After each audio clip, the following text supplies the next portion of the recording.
பாசத்துல பேசுறான்னு அதை யதார்த்தமா எடுத்துக்கிட்டேன். அந்த வார்த்தை எனக்கு தப்பாவே படல. அவன் உண்மையை தானே சொன்னான். ஆனா எனக்கு நிதானத்தில் இருக்கும்போது கை நீட்டி இப்படி ஒரு வார்த்தையை சொல்லிட்டான்னு ராஜி. அதத்தான் என்னால தாங்க முடியல. கதிர் ஏதோ கோபத்துல வாய் தவறி பேசியிருப்பான். அதை போய் பெருசா எடுத்துக்கிட்டு வருத்தப்படலாமா? கதிர் நம்ம மேல எவ்வளவு பாசமா இருக்கா தெரியுமா? பாசமா இருந்தவன் திடீர்னு இன்னைக்கு இப்படி பேசுறதுதான் என் மனசுக்கு ரொம்ப கஷ்டமா இருக்கு ராஜி. சின்ன சின்ன விஷயத்துக்கெல்லாம் நான் தான் கோவப்பட்டு டென்ஷனா இருப்பேன். நீங்க அமைதியா இருந்து ஈஸியா எடுத்துப்பீங்க. இப்ப என்னடானா இந்த சின்ன வார்த்தைக்கு போய் நீங்க இவ்வளவு ஃபீல் பண்றீங்களே. சின்ன வயசுல இருந்தே கதிரோட எல்லா கஷ்ட நஷ்டத்திலையும் கூடவே நான் இருந்திருக்கேன். அவனுக்கு ஆறுதல் சொல்லியிருக்கேன். அவனும் அப்பாங்கிறத தாண்டி ஃப்ரெண்ட்லியா எல்லாத்தையும் என்கிட்ட பகிர்ந்துக்குவான்.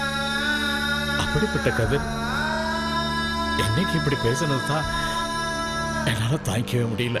வாய் தவறி சொல்லிருப்பான். நீங்க வேணா பாத்துக்கிட்டே இருங்க. கதிர் காலையில வந்து அன்னைக்கு மாதிரியே உங்ககிட்ட மன்னிப்பு கேட்பான். கவலைப்படாம படுங்க. இல்ல ராஜி, இதை சாதாரணமா எடுத்துக்க முடியாது. கதிரே இப்படி பேசுறான்னா அவன் மனசுல ஏதோ பெரிய காயம் இருக்குன்னு தானே அர்த்தம். அதனாலதான் அவன் இப்படி பேசுறான். அவன் மனக்காயத்தை கண்டுபிடிச்சு உடனே மறந்து போடணும். அதுதான் கதிருக்கும் இந்த குடும்பத்துக்கும் நல்லது. உடனடியாக அதை செய்யணும் ராஜி.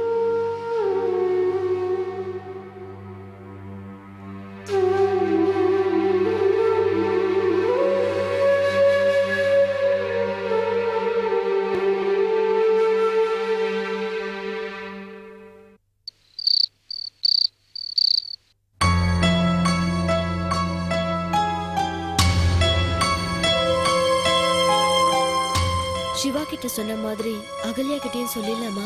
நீங்க சிவா கிட்ட பழகிற விதம் எனக்கு பிடிக்கலன்னு. காலையில நான் சிவா கிட்ட பேசினத ரம்யா தப்பா நினைச்சிருப்பாங்களோ? வந்ததும் வராததுமா இப்படி பேசுறேன்னு ஏதாவது நினைச்சுப்பாங்களோ? அப்படி ஏதாவது நினைக்கிறதுக்குள்ள நாமளே அவங்க கிட்ட பேசிடலாமா? என்ன நினைச்சாலும் பரவாயில்ல, தூங்கி இருந்தா கூட எழுப்பி சொல்லிடலாம்.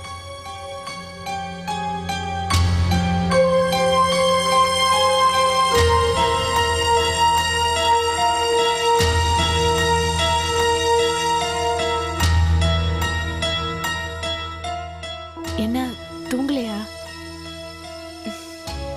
தூக்கம் வரல. எனக்கும்.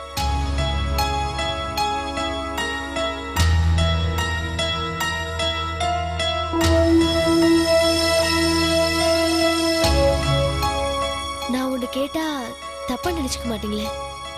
கேளுங்க.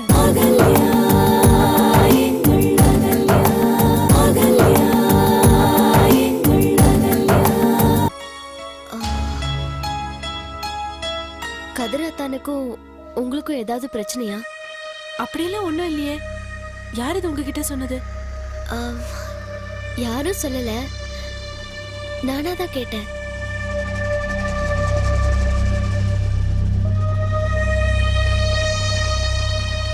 எனக்கு தூக்கம் வருது, காலையில பேசலாமா? Good night. Good night.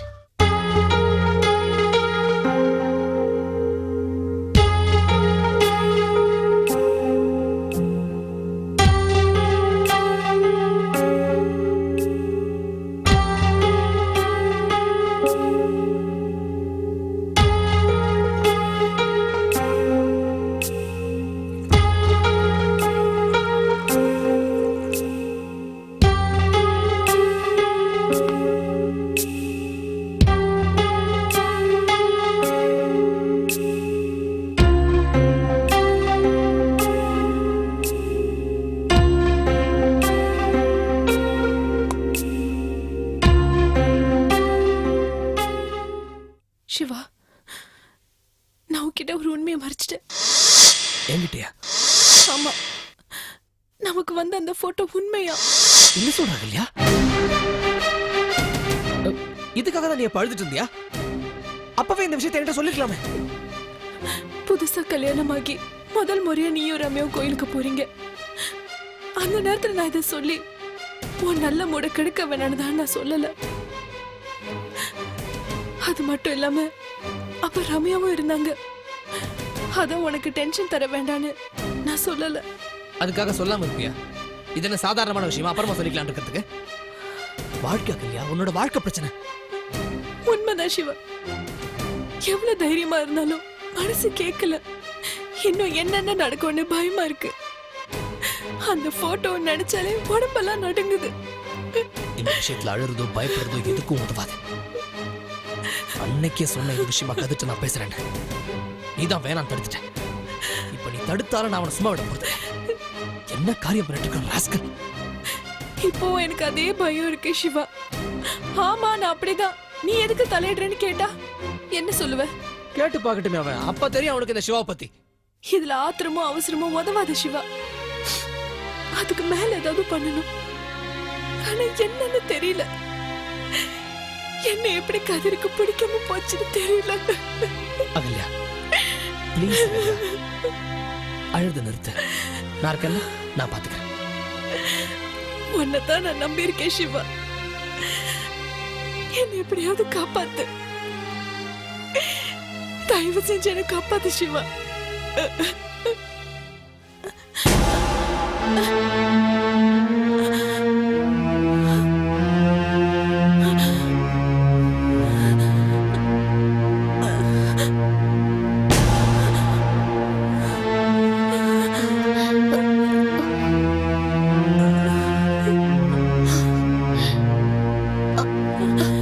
Siva,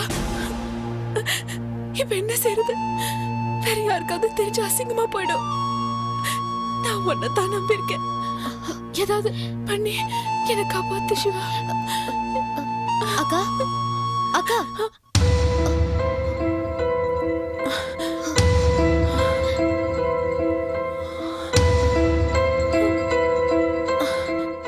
என்னக்கா தூக்கத்துல ஏதேதோ பேசுறீங்க? கனவு ஏதாச்சும் கண்டீங்களா? கெட்ட கனவாக்கா? ஆமா. நான் வேணும்னா விபூதி எடுத்துட்டு வந்து வச்சுக்கிட்டுமா? வேண்டாம், அதெல்லாம் ஒண்ணு வேண்டாம். நீங்க தூங்குங்க. ரொம்ப குழப்பமா இருக்கீங்கன்னு நினைக்கிறேன். இல்ல,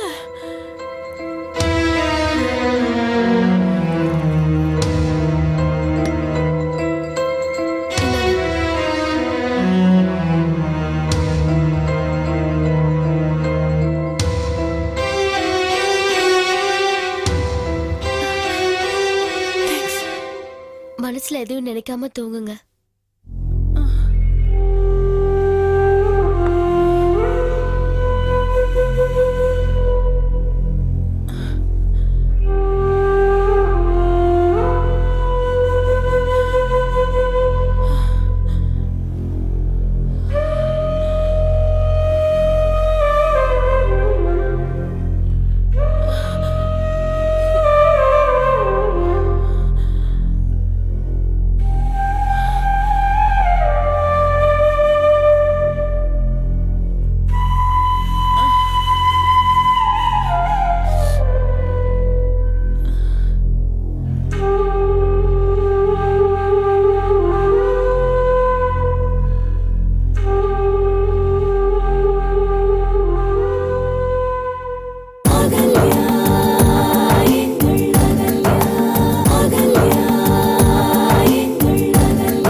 அழுதுட்டு தான் இருக்கீங்களா? தேவி, என்னை என்ன செய்தாய்? நான் இப்படி சிலையென ஆகிவிட்டேனே. ரொம்ப அலைகிறீர்கள் என்று நான் தான் உங்களை முத்தமிட்டேன். நான் அறியாத வேளையில் என்னை முத்தமிட்டு என்னை சிலையாக்கி விட்டாய். இந்த நிலையில் இருந்து எனக்கு எப்படி விமோசனம் கிடைக்கும்? நீங்கள் இந்நிலையிலிருந்து மீண்டு வர நான் என்ன செய்ய வேண்டும் மணவாளா? எந்த முத்தத்தால் நான் சிலையானேனோ அதே முத்தத்தால் மட்டுமே என்னை மீட்டெடுக்க முடியும். எனவே மீண்டும் என்னை முத்தமிட்டு இந்த நிலையிலிருந்து எனக்கு விமோசனம் கொடு. ஆசை தோசை போனா போதுன்னு ஒரு முத்தம் கொடுத்தேன். மறுபடியும் வேணும்னா அதுக்கு இன்னும் 6 நாள் இருக்கு. காலங்கத்தாலே ஆரம்பிச்சிட்டே உன்னோட தொணப்ப. ஒரு ஆம்பளை இவ்ளோ நேரமா தூங்குறது, காலையில சீக்கிரமா எழுந்தோமா வீட்டு வேலை பார்த்தோமான்னு இருக்க வேண்டாம்? ஓ, அப்படி ஒரு ஐடியா இருக்கா? ஏன் இருக்க கூடாதா? உங்களுக்கு இருக்கலாம், ஆனா உனக்கு இருக்க கூடாது. ஏன்? இங்க வேலை செய்யறதுக்கு ஒரு நல்ல வேலைக்காரி இல்லங்கிற ஒரே காரணத்தால தானே உன்னை கல்யாணம் பண்ணி கூட்டு வந்தேன். ஒரு வேலைக்காரி என்ன வேலை வாங்கலாமா? தப்பு இல்ல. கிண்டலா? இன்னொரு வாட்டி இப்படி பேசுனீங்க, இதுதான் தண்டனை. வலிக்குதா? என்ன? ஆமா, என்ன கண்ணெல்லாம் செவந்திருக்கு? நைட் எல்லாம் சரியா தூங்கலையா? ஏன் என்னையே நினைச்சிட்டு இருந்தீங்களா? உன்ன நினைச்சிருந்தா நல்லா தூங்கி இருப்பேனே.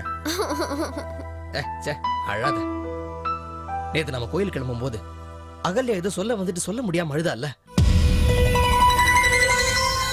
அதை யோசிச்சுட்டு இருந்தேன். அதான் தூக்கமே வரல. அவ ஏன் அப்படி பண்ணான்னு புரியவே இல்லையே.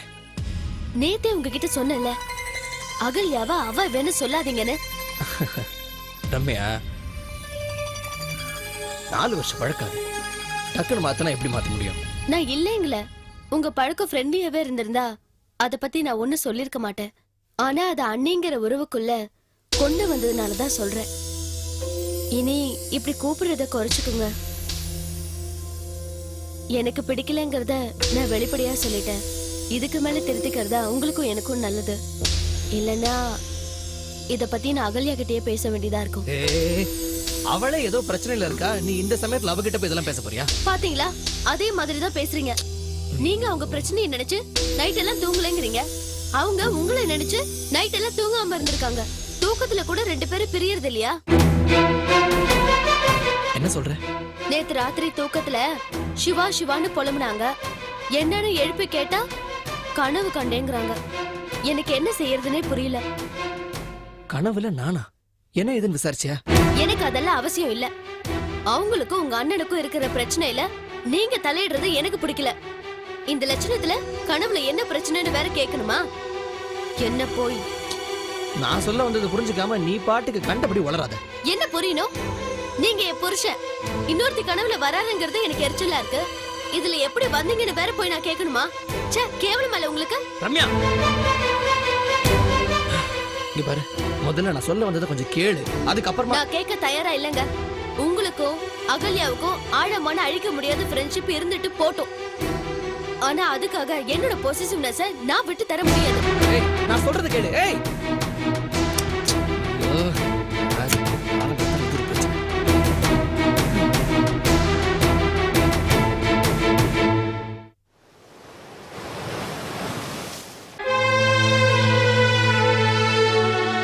அகல்யா, அந்த போட்டோ விஷயமா விசாரிக்கிறேன்னு சொன்னியே, என்னாச்சு? ஏதாவது டீடைல்ஸ் கிடைச்சதா? போட்டோல ஏதாவது ட்ரிக் இருக்குமான்னு டவுட் வந்து ஒரு ஸ்டுடியோல போய் செக் பண்ணேன். என்ன சொன்னாங்க? ட்ரிக்ஸ் எல்லாம் ஒண்ணும் இல்லையா, ஒரிஜினலா எடுத்த போட்டோ. ஷிட்.